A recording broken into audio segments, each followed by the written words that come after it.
Hello my friends, and welcome back to my channel. This is going to be a soul tribe reading, and I haven't done a soul tribe reading in a really long time. I think it's been like over a month. Sorry. I think it's been over a month since I've done a soul tribe reading, just because of all the chaos that was happening inside of my house, and I just didn't feel called to do one. And I guess I was working on other areas of my life while I continued to do love readings. I didn't do any soul tribe readings, and today I just felt really called to do a soul tribe reading. So hello to all my soul tribe members. If you remember my soul tribe readings, they're kind of, I let spirit tell us what we need to hear. We kind of talk about random things. This won't be a love reading, although you may resonate with some of these cards with your own love life, but you don't have to. And I was also reading a book, which I had just started reading before I kind of fell off the face of the earth doing soul tribe readings. So I'm considering restarting that book. It's called The Inner Work. And I thought, like, we were only on chapter 2, I believe. So I think that the next soul tribe reading I do, I'll read the first chapter of that book.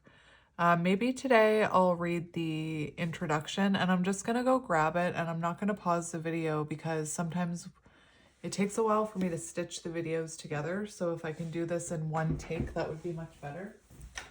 But I'll read the intro.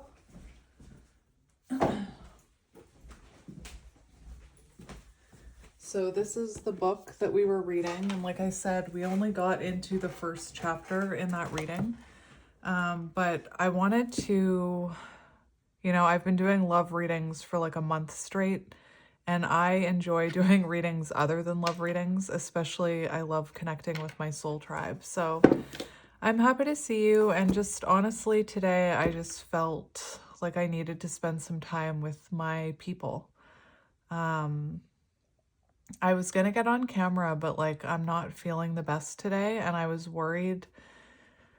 Do you guys know what it's like when you're not having the best day and then you see a friendly face or someone that you feel safe with, and all of a sudden you like break down? I was worried that that was going to happen if I tried to do like a face reading, which I usually, soul tribe readings, I had started doing them like face reading. But I was worried today that once I was like in your energy, I would start to feel vulnerable. And so I thought I'd do it this way just in case that happens. But I hope you guys are doing well. I'm sending you lots of love and light. And I just want to thank you again for being part of my soul tribe because, even though we don't know each other in real life, your energy and our connection on a soul level means a lot to me. And yeah, I just felt today, I was like, I need to connect with my soul tribe today. So maybe you're having a similar day. I don't know, like maybe you're feeling a little off today too. But I'll read the intro to this book just so you know what it's about, so that you know if you want to tune in to the first chapter. Like I said, we had already read the first chapter. But yeah, I'll read the intro to you at the end of this reading, and then the next soul tribe reading I do, we'll start it again. So today I felt really called to this deck, which I think was the last time I did a soul tribe reading. I used this deck and I haven't used it since. And it's been calling to me, the Horse Wisdom Oracle. So that is the deck we're using today. And we are going to read from the book. Like I said, soul tribe readings, I have a lot of new people around here, so welcome. If you weren't in if you didn't watch these soul tribe readings before, there are a lot of them. I have them, like, if you go to my videos and to playlists, I have a playlist of soul tribe readings. But soul tribe readings are just kind of, we let spirit lead the way, and usually I just use oracle cards and we talk about the oracle cards. So maybe you have a special connection with horses. Maybe, I'm thinking about the horse card in that animal spirit deck I'm always using. And horses, you know, to me in that deck, they're very symbolic of like a free spirit. So maybe you feel like you're someone who's a free spirit, if that makes sense. But yeah, let's see what the horsies want us to know today, my friends. Anyway, I'm glad to be here and thank you for sharing your energy with me. Again, these readings are different than my love readings, and I've really missed them. And today I really felt like connecting with my soul tribe. Run to freedom, all right? Look, it's us running to freedom.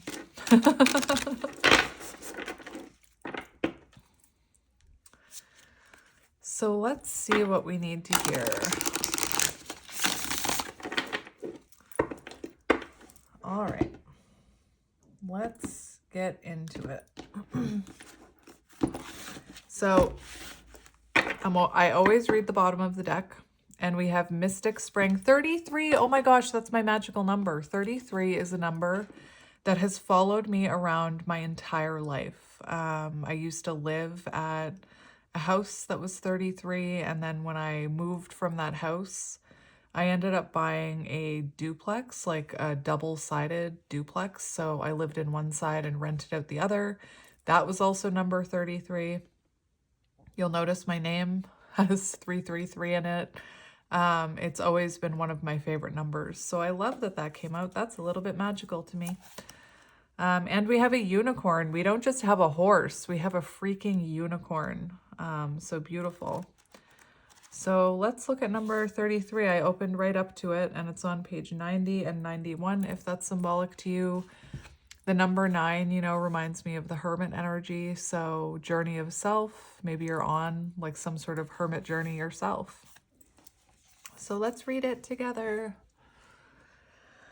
A white unicorn with her mane decorated with flowers appears in front of a floral tapestry. She represents innocence and purity. Her blue eyes are crystal clear, and she lives not on this earth, but in the mystical realm. The mystical realm is where the ego and one's identity do not exist. Can we go there, please? It is a place where there is no religion, rituals, or practices. When you experience the mystical, you enter into the vastness of an expanded reality that connects you to all that is. There is no time, only space. Achieving the sacred mystical state requires one to transcend their established belief system. The intellect and the ego self stand aside, leaving one void of all personality needs and expectations, seeking, wanting, or having to know something so that one can enter, leaving one void of all personality needs and expectations, seeking, wanting, or having to know something, so that one can enter into a state of oneness with all. It is a state of purity. You do not have to be unique or devote yourself to any practice or religion to have a mystical experience. Mystical. Every day, people have experiences that connect them to the oneness of all. Mystic Spring is here to remind you that spending some time in meditation of any form can help you transcend the mundane, earthly existence and enter the mystical. There is nothing to be scared of or to avoid. To experience the mystical is like touching the spring of eternity. So, some journaling prompts or reflection questions. When have you been touched by the mystical? What did you experience? How might you shift your life to invite more mystical experiences? When is the last time you felt a state of purity? Do you meditate? How might that help you reach the vast expansion often associated with the mystical? Are you overly intellectual and ego-based? What might engaging with innocence and purity provide you? So that's the first card we have. Like I said, this is just kind of where we hang out and we talk oracle cards and whatever other random things come to my mind. It's been a little while for me since I've done these soul tribe readings, so I feel it's almost like I almost feel like a kid on the first day of school right now, like I'm in primary class or wherever you are, maybe it's called something different. Maybe it's called kindergarten. Kindergarten, is that how you say it? But I almost feel like, because it's been so long since I've spent time with my soul tribe, like on a one-on-one like this, not one-on-one, you know what I mean. I almost feel like it's the first day of school and I'm a little nervous. So I'm sure I'll open up more as why am I shuffling? Why am I shuffling? Well, apparently I needed to get my energy through this deck some more because I did not mean to shuffle. All right, well, I'll just shuffle one out now. That was interesting. I just kind of went into shuffling. Again, first day nerves, right? So let's see what Spirit wants us to know. We have medicine hats. These cards are so beautiful. So 15 medicine hats, and 15 is, I don't know what this card is, but 15 is associated with devil energy. So I'll be interested to see what this card is about. So medicine hats, 15. See all of life as a mirror to your consciousness. Two identical horses mirror their images back to each other. Brown splashes dynamically across their primarily white body. The black bonnet-shaped markings of the top of their heads contrast with their white faces, giving them the status of medicine hat horse. The name medicine hat horse is steeped in the First Nations traditions in the United States. Native American legend says that medicine hat horses can protect their riders and bring them good luck. These two medicine hat horses want to ignite you in a particular medicine that will change your life and bring good to you and others. These two horses mirror each other. They are individuals yet very much alike. They encourage you to embrace the concept that life is full of mirrors. They ask you to see that humanity in others and have compassion. They ask you to see the humanity in others and have compassion for all other beings, including animals and Mother Earth. Every being is a reflection of our soul, heart, and our shadow side. Spiritual beings have kindness and acceptance of others, while the ego and humanness pull people into judgment, frustration, and dominance. It is best not to judge others for what they do or offer. Instead of going against them, accept them for where they are on their path. As humans, we all have the capacity to be harsh and unkind, or the opposite, loving and caring. The world and all of her beings are mirrors of all possibilities of consciousness. As you embrace this constant, you will find ways to instill great peace inside of your being. Accepting what is your medicine. So your journaling prompts or reflection questions. Where in your life could you ignite more compassion and acceptance of others? Is another showing you their shadow side? And if so, are you willing to see that you too have the capacity to engage in the same shadow? What is it about another that you reject? What would change if you could find acceptance instead? What is life reflecting back to you? Are you willing to have compassion and acceptance for yourself as you grow? So this could also be like, I know this is about, it talks a lot about mirroring, and the shadows you see in others are shadows that you are capable of having within you. But there's also something here about accepting your own shadows, and that is the key to healing, in my opinion. That is the key to enlightenment, is accepting your own shadows and accepting that everybody has shadows. One thing that I notice on this journey is that the more I awaken and the more that I heal, it's kind of hard for me not to have compassion for all walks of life and all beings. It's why I spend so much of my time in my readings talking about healing and about how wounded people show up, you know, in kind of an ego state, but that doesn't define who they are. And I get a lot of people like who don't like that, but that's okay because I'm going to keep shining my light, right? I'm going to keep shining it bright. But again, I'm someone who, I think this is common for anyone who's going through the awakening experience is you really do stop judging others. And it can be difficult when you're around a bunch of judgmental people. Like, that's what I find. If I'm around judgmental people and they're like judging everybody and they're like, this person did this and this person did it, meh. To me, it's like, I understand where that comes from. I understand where their judgments come from. But it's also, what am I trying to say? It can be hard to see the good in everyone. It can be hard to be able to see through that veil, because I talk about it in some of my love readings, which maybe some of my Soul Tribe members don't actually watch my love readings. But I talk a lot about how the fact that like 85% of our population can't see through that veil. And I think that's why I felt, called to come spend time with my soul tribe today, because again, I just feel an energy of acceptance. I feel an energy of support. I just love my soul tribe so much. And, I know all of you would probably tell me that I shouldn't apologize for not doing these soul tribe readings, but I am sorry that I haven't done them in a while. Like I said, I was going through things in my life, and I was trying to, work on some connections that I thought were,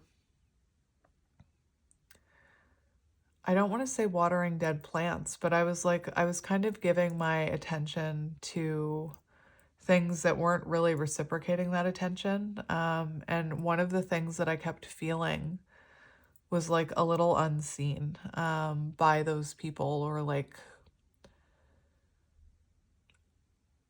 again, the people in my life are not spiritual. They're not awakened. So sometimes it's hard for me to relate to them anymore.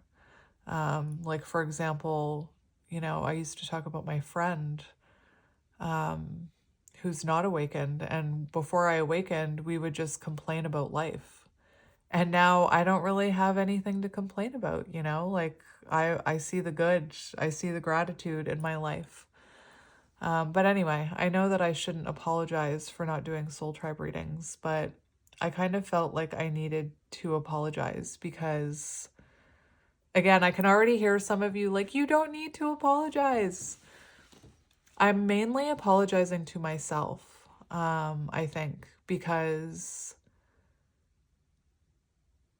I really can't articulate how much my soul tribe means to me. Maybe I've been like going through a little bit of avoidance too, right? But anyway, I don't know where I was going with that thought, but you know what soul tribe readings are like. They can be like that. I can kind of go off on these weird tangents that I kind of get lost on. I'm actually feeling called, if I can get 3 up here, I'm actually feeling called to pull out a different deck. Just because it's a deck that I haven't used on my channel, because like I said, I've been doing a lot of love readings. But let's get one more card. Whoa, that one was very, it hit me in the face. We have Quiet Observer number 1.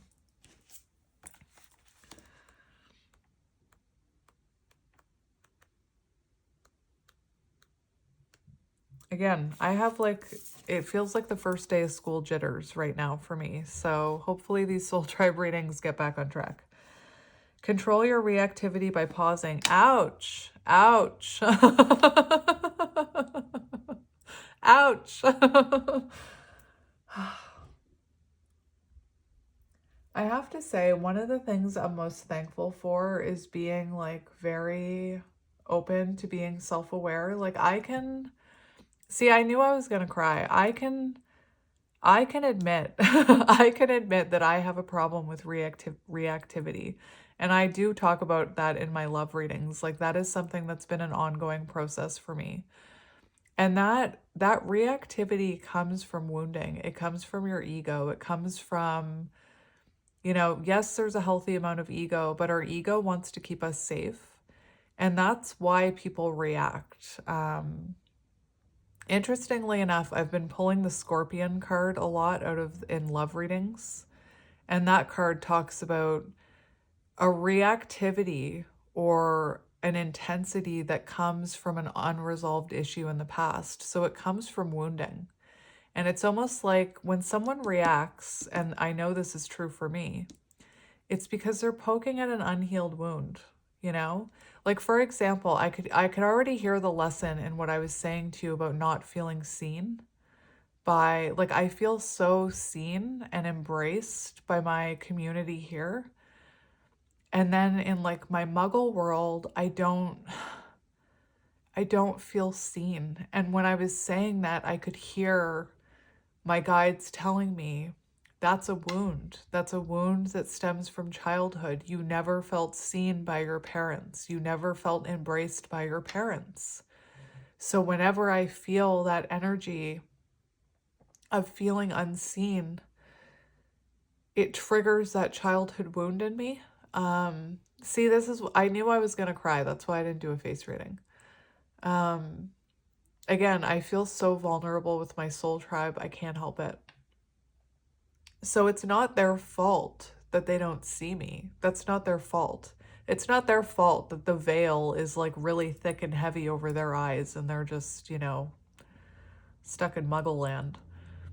But it still triggers me. And I know on this healing journey that whenever I feel triggered, it's almost like whenever anybody feels triggered, imagine having like a wound that's trying to heal and you have a band-aid over it. Whenever you feel that reaction, it's because somebody's ripped off a band-aid and is like poking at your wound. Like that's what it is. It's not their fault.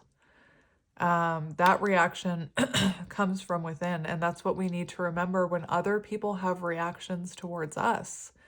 And as someone who grew up with a parent who was so reactive, I internalized everything and I learned to be very careful and to walk on eggshells. And that's no way to live. We are not responsible for other people's reactions, just like nobody's responsible for my reactions. And in this moment, I feel very thankful. Sorry. I don't have any Kleenex near me. Gosh darn it. I feel very froggy in my throat, rebirth, cleansing, healing. I feel very thankful that I am someone who's, you know, made it past that wall of ego. Just like that Mystic Spring talked about. For me, when it was, now that it's that card when it was talking about a land where there's no ego, and I was like, oh, I want to go there. I feel very blessed, and I've had to work hard on it, but I feel very blessed that I'm at a place in my life where I've made it past that really, like that thick wall of ego where I can admit when I'm triggered. I can admit when I see a card about a wound and I'm like, ouch, ouch. And I can admit, yes, I have reactions, and I'm responsible for those reactions. I'm very thankful that I am someone who is open to being self-aware and open to healing, and it's changed my life. And I think about how I used to live. I used to be a very guarded person who, you know, if I think I was triggered and reactive now, like you wouldn't want to see me back then, because I was very guarded and I like lived behind that wall of ego trying to keep myself safe. And I kind of was like, everybody else is the problem. I'm not the problem. It's everybody else. It's my upbringing. It's this, it's that. I'm not the problem.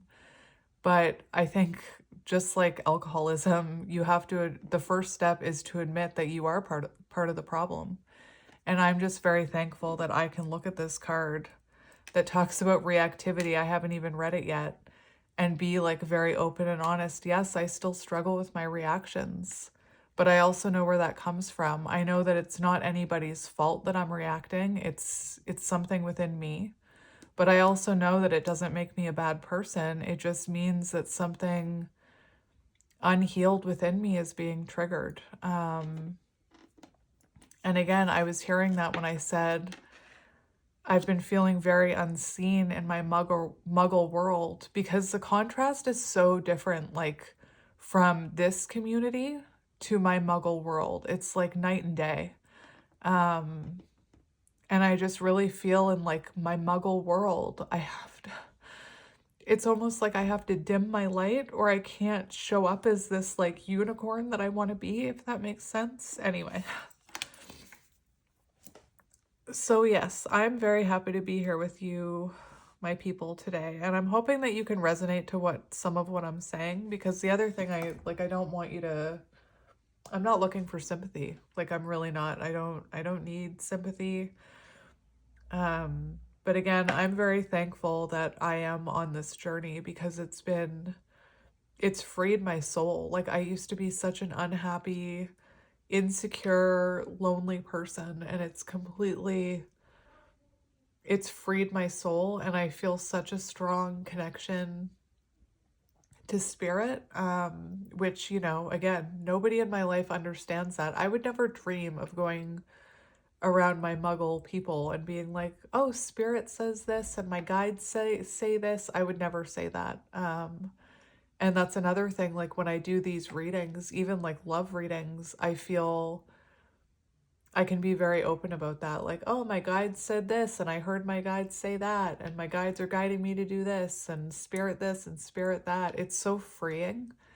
And again, there's such a contrast between this world and the muggle world. And I think that all of this, what I'm saying right now, is making me realize that I need to try and bridge those two worlds together. Like, I need to try and, bring more of my authentic, like, I'm authentic in my muggle world, but clearly not completely authentic if I dim my light. Does that make sense? So my hope for my future, or my goal, is to bridge those two worlds together and have more people in my muggle world who believe in what I believe, so that it doesn't feel like that contrast. Does that make sense to anybody? Anyway, so let's read this, because maybe you're someone who struggles with reactions. I used to blame my dad. I used to blame my dad for the fact that I was reactive, because again, I grew up in a household where very, very reactive. My dad was very reactive, and I learned at a very young age to tiptoe and to walk on eggshells and to be seen but not heard, if that makes sense. Sometimes not even seen, to just make myself very, very, very, very small. And again, I used to blame my dad for that, but it's not, again, this journey, it's like you can't blame or judge anyone. It really opens you up to have compassion for all walks of life. And I have nothing but compassion, for my father. And I feel sad that he's still behind that very thick wall of ego, if that makes sense. But again, anytime you're feeling reactive, anytime you're feeling triggered, it does come from a wound that's being, poked. It points to, you can follow those triggers. That's what I always say. When you feel triggered, follow that trigger. Imagine I'm seeing crumbs being left in the woods. Follow those crumbs, because it'll lead you to something you need to heal, rather than saying to the other person, why did you trigger me?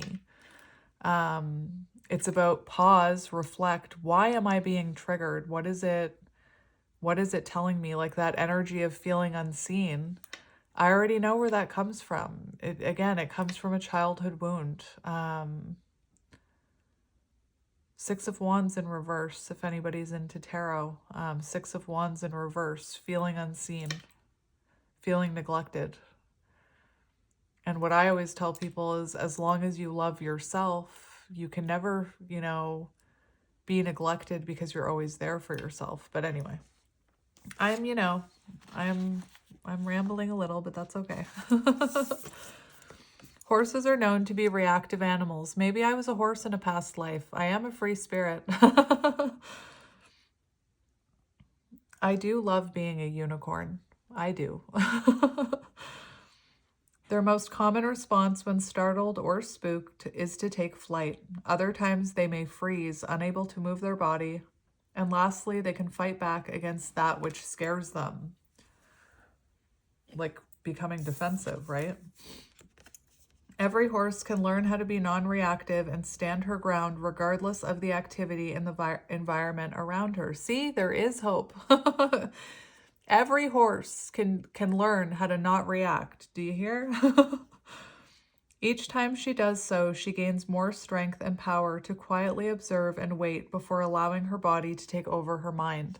So this also has something to do with that like fight, flight, or freeze reaction. And I always tell people in my love readings that these shadows, these wounds, people will say, well, how do I heal them? And I say, being aware of them, you're already most of the way there. Because once you're aware of them, once you're self-aware and you can recognize that reaction in yourself, you can work with that reaction. I have to grab a Kleenex. You can work with that reaction because, again, being self-aware of the wound or of the shadow is half the battle. Once you realize you have it, you can see when it's triggered. You can see when it happens, and you can kind of like separate yourself a little, and you can step back and you can say, okay, I'm having a reaction. I'm feeling triggered. Where does that trigger come from? Like, for example, reactivity. Once you're aware that you're reactive and that it's not anybody else's fault that you're reacting, then when you react, you can take a step back and you can tell yourself and remind yourself, it's not their fault I'm reacting. They're triggering something within me. What is it?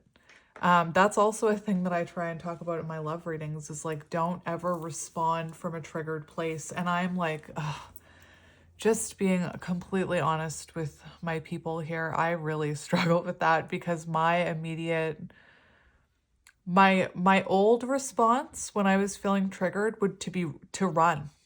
It would be to run. And sometimes I struggle with when I'm like reacting, sometimes I want to say something. And again, it's a constant struggle and I'm still working on it to remind myself not to react from a triggered place, like not to speak up from a triggered place, to kind of like take a step back, assess the situation, think about why I'm feeling triggered before I respond. Does that make sense? But practice is not perfect, right? Practice takes time. I don't think anybody's perfect. I think that a lot of the wounds we carry for a lifetime. Like we've carried them our entire lifetime. And you can't just snap your fingers and be perfect. I don't believe anybody in this world is perfect. So don't be too hard on yourself if like there's a lesson that you're trying to learn and you keep repeating it. It's part of learning the lesson. One of the readers I listen to says, you know, sometimes you have to burn your hand in the fire over and over and over again before you learn not to put your hand in that fire. You got to burn to learn. So sometimes like the fact that I do react from that triggered place, it's like I'm touching that fire, and eventually I'll touch it so many times that I'll learn my lesson, right? Burn to learn. Anyway, see, this is what I mean about, this is what a soul tribe reading is like. I just kind of talk like this. I just kind of talk about whatever comes to mind. I just had to shut the curtain. Is that straight? I guess it's straight enough. And again, just remember those reactions can sometimes come from a wound being triggered. So it's not your fault. If you're reactive, it doesn't make you a bad person. If you have shadows, it doesn't make you a bad person. Your shadows, your triggers, they do not define who you are. And I think that a lot of people think that by admitting that they have shadows, that they feel like a bad person, and that's why they defend themselves. That's why that ego steps in and is like, no, I'm So let's read the actual card.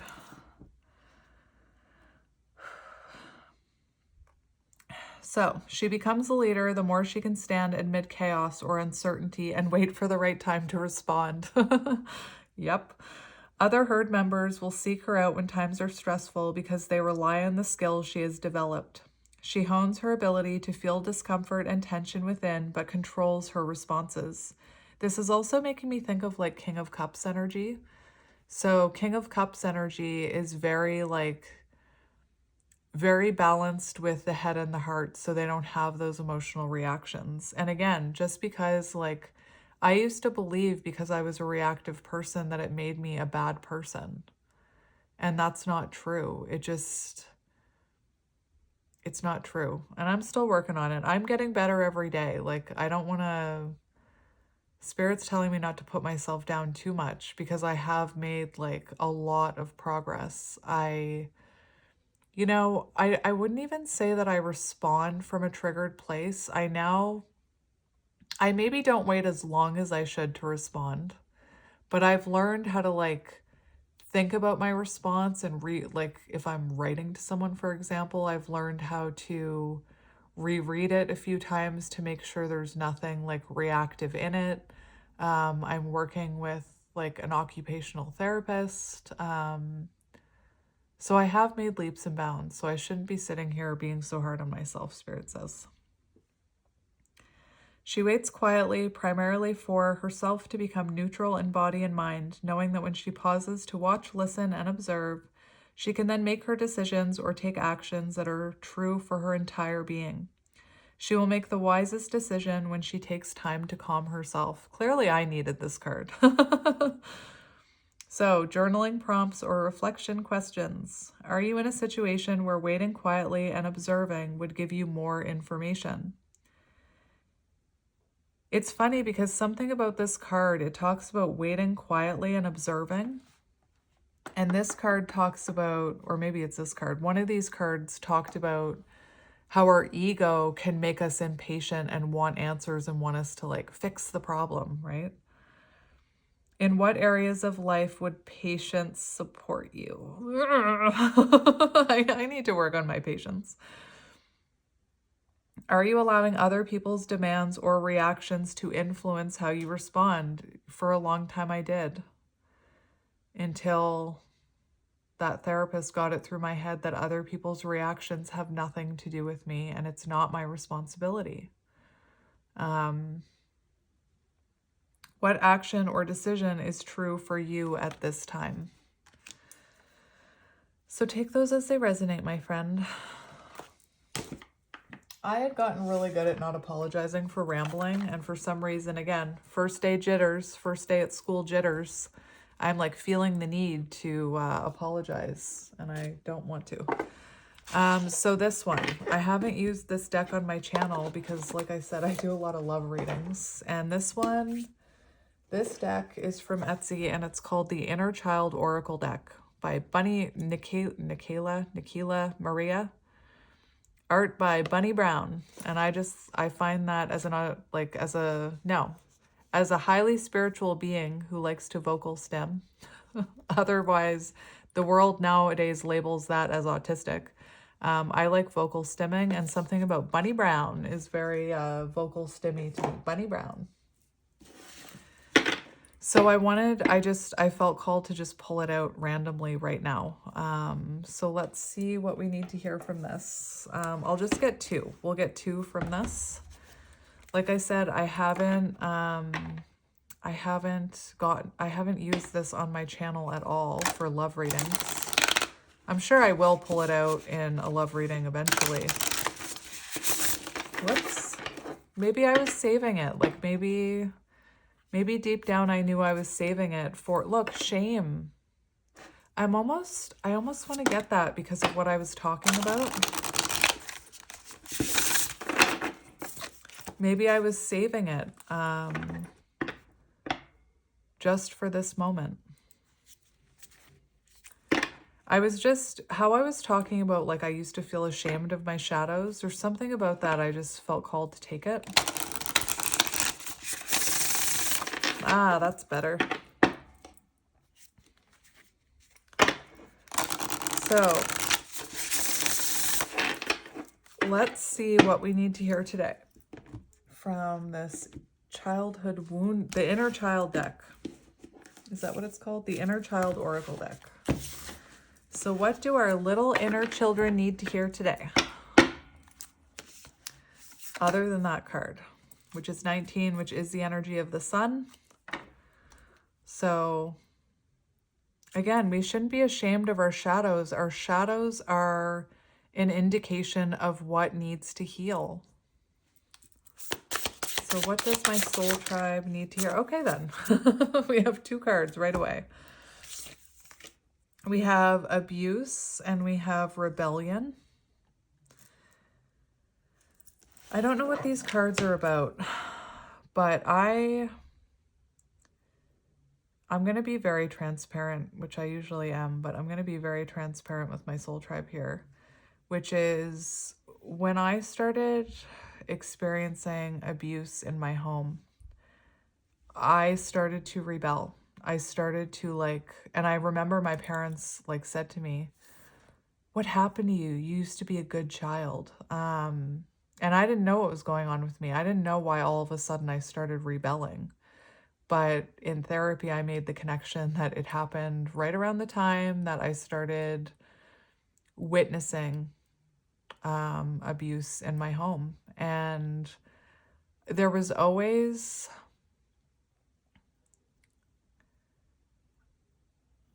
I don't even know what I'm trying to say. I think there was always some level of abuse in my home, but maybe I wasn't seeing it at times. I was also raised to believe emotional abuse was an actual abuse. And I used to, I've mentioned on my channel before that I'd go to therapists and they'd make me fill out these forms, or doctors, and they'd make me fill out these forms and they would say, "Have you ever been abused?" And I would say, "No." I mean, that's what I was told to say as well. So let's start with 2. Rebellion, Blair, rebellion. Born into the wrong world, or so she thought, Blair runs away from authority and all that seeks to shape her, but in doing so, she also runs away from herself. The terror she feels at the thought of being held down or controlled consumes her, and so Blair has spent her life proving to the world just how different she is. When Blair comes to visit, it's a sign that you might be losing yourself to rebellion. There is safety in being you, but you must stop running and simply face who you are. Can you see that rebellion is just the same as conforming? Your actions are based in defiance of the norm, not necessarily based on what is in alignment and truth with your soul. Anyone can rebel, anyone can conform, but it takes a true warrior and fierce dedication to simply be whoever they are. Can you see the amount of authority you have given rebellion? Going against the status quo? What would it feel like to unplug from rebellion and simply be with the stillness of your soul? And I'm actually feeling called to read the reversal as well. When reversed, you might find you cling to conformity in some area of your life. That's why I wanted to read it, because I almost feel like for some of you, you could resonate with clinging on to some conformity. Can you return to what is true for your heart rather than what seems safest and easiest? Mantra: it is safe to create my own path. As long as I understand myself, I am okay. Remedies: tune in with your spirit each day and ask what feels right for you today. Pull your power back in. Envision an egg-shaped shell of energy 3 feet in all directions around you. Pull your energy in and envision all energy that isn't yours leaving. Do this frequently. Set the intention to drop the shield and sword for a moment and stop running. Take a lot of deep breaths as you intentionally stay present with your truth. Journaling questions. If I unplugged from the ideas of rebellion and conformity and simply let myself be, what would I find? How has rebellion shaped my life? In what ways have I conformed? It's funny that it's like, again, where I come from, we don't use words. We just speak with energy. Starseed land, you know? Uh, but for me, like, maybe I don't understand the definition of rebellion. Like, yes, I understand how they talk about like a rebellious teenager. Because I was definitely like, when I was a kid, I rebelled a little. Not a lot, but a little. But like, to me, I guess in a way, my interpretation, like, I almost see what we're doing here as a little bit of a form of a rebellion. Again, maybe I don't understand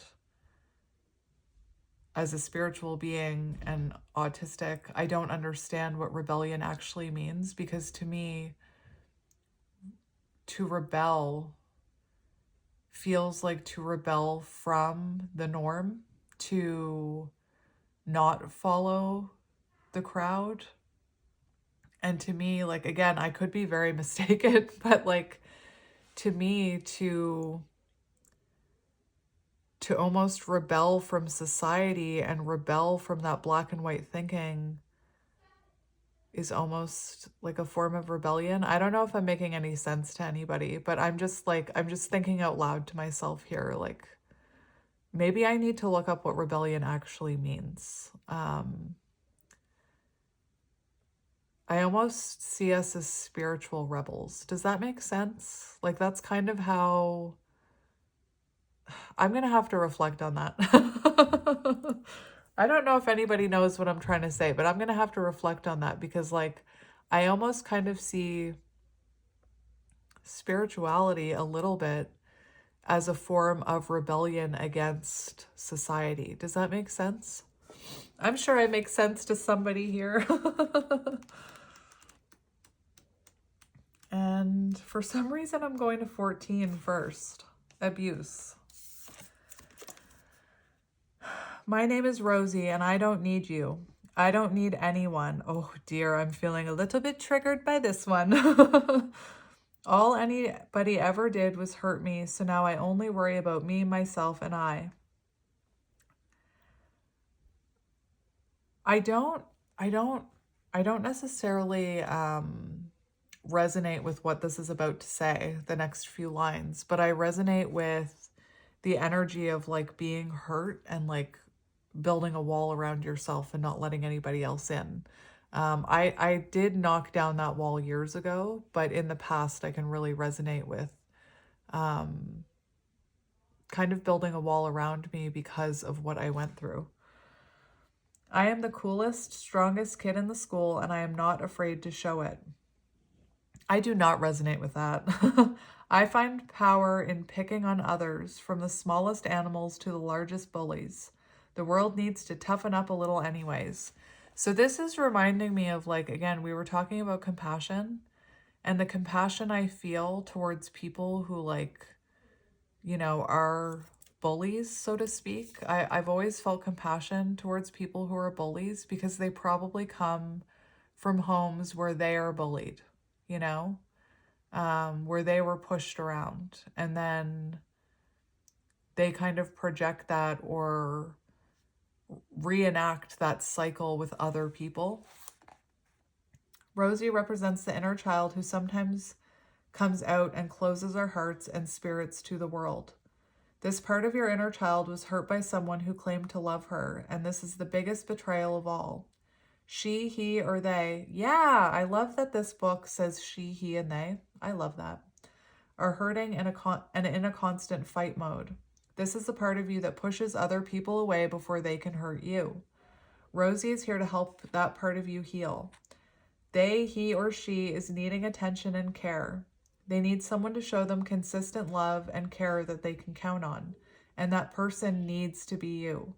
If Rosie showed up for you today, it's time to talk to the inner child who believes love and pain go hand in hand, and help them learn a new way.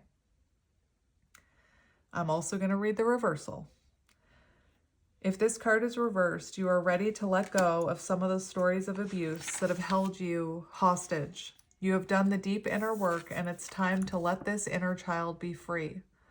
Your mantra: I am deserving of love and safety. Remedies: breathe into the thoughts and feelings that come up as you read this card. Can you simply be with and acknowledge it? Find some time to safely rage today. Hit a pillow on your bed over and over again. Park your car somewhere safe and yell and scream. Stomp your feet until you can't anymore. Do something to move the inner rage that comes from the deep pain your inner child feels out of your body. Journaling question: what part of my inner child is hurting now? In what ways have I closed myself off to the love and connection of others? What scares me most about being open to love? It's funny, I saw recently, there was a bunch of feminines who, I saw it on, I think, Instagram, but I'm taking a break from Instagram. I saw a bunch of feminines who like went into the woods during a full moon and like screamed out all this rage to release during a full moon. You know, I've watched shows, like I've watched like reality shows where they have these like spiritual people come in, and that's one of them. Like there was this masculine who wanted everybody to like yell and release that rage. And it's just funny how society views and judges like spiritual people. Like they were all sitting around like, what is this? And what is the point of it? When it can actually be very healing. 19, shame. My name is Kaisa. I don't know if I'm saying that right. I have been falling deeper and deeper into a shame spiral since I can remember. It helps to leave my body. No one ever notices that I am not here, not really here anyway. That's really all I've got to say. So anyway. When a child feels shame, a deep wound is created. Shame is the belief that you, yourself, are bad. And because of that belief, the child doesn't even feel they have the right to exist. When people try and show love, they reject it.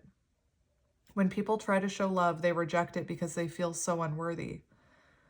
When this card shows up in a reading, it's a sign that some part of your inner child is experiencing shame. The belief that some part of their existence is bad. They are hurting and maybe causing self-destructive behavior like disassociation, numbing out, skipping meals, rejecting love, and more. This is a time to sit with this part of yourself and change the dialogue. Can you find love and acceptance for all parts of you? What does your inner child need to hear about themselves to start to heal? Reversed. When reversed, you may be coming out of a shame spiral and moving into a place of self-love and self-acceptance. Keep going. I didn't really give, honestly, I was shuffling all these cards in the upright and I've never used this deck, so there was no way that any of these cards could have come out reverse the first time because of the way I shuffled it, which is why I read the upright and the reversal so that whatever you're resonating with, you can sit with and think about. Your mantra: I matter, I am enough, I deserve to take up space. And that is so valid. You do deserve to take up space. You do matter. You deserve to be seen. You deserve to be loved. I also have this tattoo. I got it tattooed on me. I am enough. Because, you know, growing up, I heard I wasn't enough over and over and over again. And I needed a reminder, like I needed a visual so that anytime I was feeling that I am not enough, I could remind myself I am enough. Remedies: tune into the part of you that feels the shame. Sit with them. Let them know they are loved, accepted, and enough as they are. Take a big deep breath. Put one hand on your heart and one hand on your stomach. Say out loud, I am enough, I am enough, I am enough. Make a hot cup of tea or lemon water. Sit outside in nature and simply be with yourself. Full of yourself in acceptance of yourself. Journaling questions: what parts of me do I feel are bad or unworthy? Where and how did these thought patterns form? How can I find love and compassion for these parts of myself? All right, so I'm just gonna read the intro to the inner work. So if you're done here, thank you for listening. Thank you for letting me, just process some of the things I was feeling. Thank you for that. And I will see you next time. If you're staying with me, we're going to read the intro to this book again, because like I said, it's been so long since we started it. I kind of want a fresh start.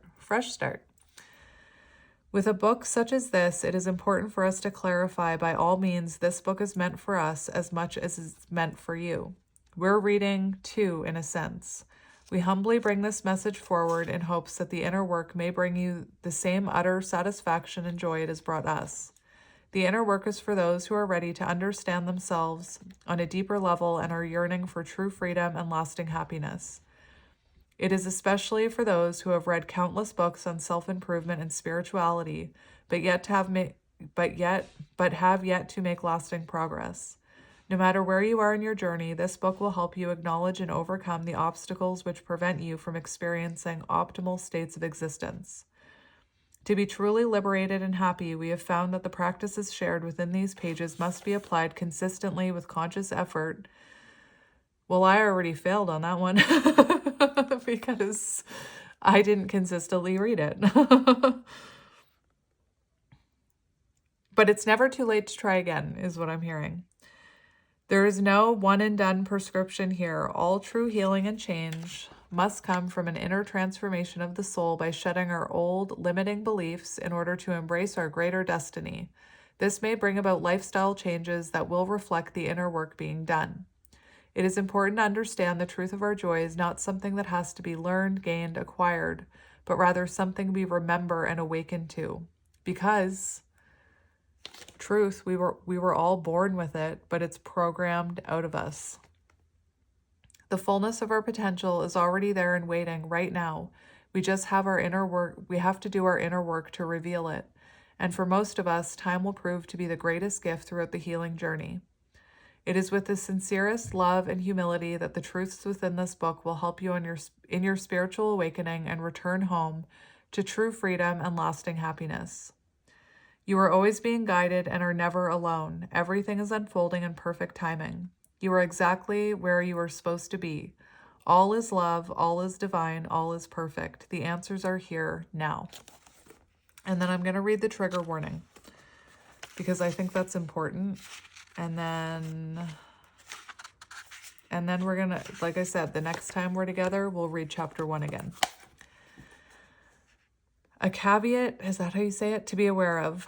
Know that more than likely this book will trigger you. This is to be expected and is actually an opportunity and an invitation to heal. Become curious about your resistances and their origins, and have the courage to lean into them. For your freedom is just beyond the boundaries of your discomfort. This book is specifically written for anyone who is ready to give up their suffering and move from victim mentality into self-accountability. This stage of healing is not for everyone. There is a healthy time and place for every seemingly negative emotion, such as anger or shame. You can stay there as long as you'd like. Only pick up this book if you are truly ready to move on, as the words within these pages will cause more harm than good without your conscious agreement to hear its motivational messages.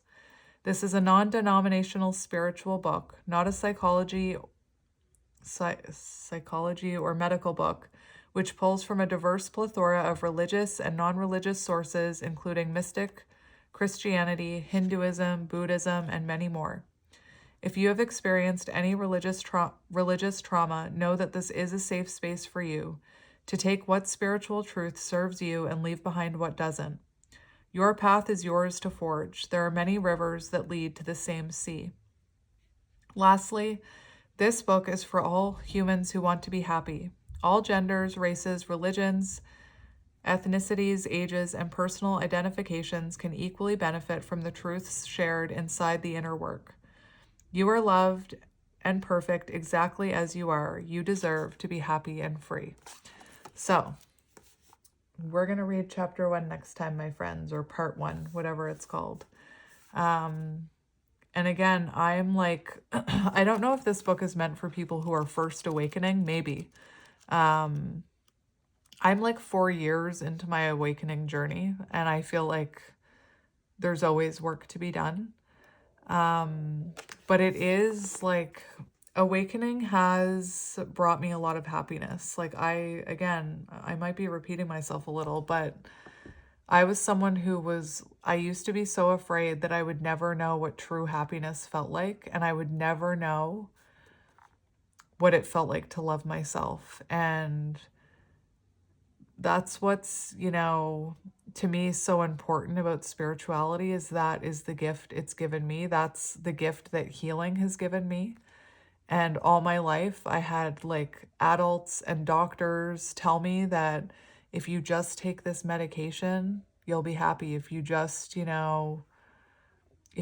suck it up, you'll be happy.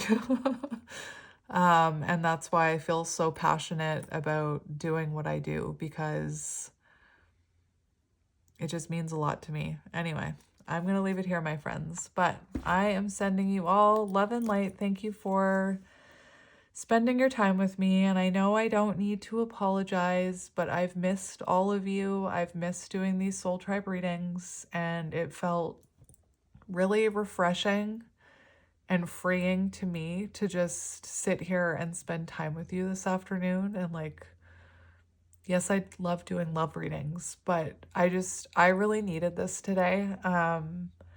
And I'm looking forward to the next one. So hopefully I will see you tomorrow if my schedule allows for me to do one of these readings tomorrow.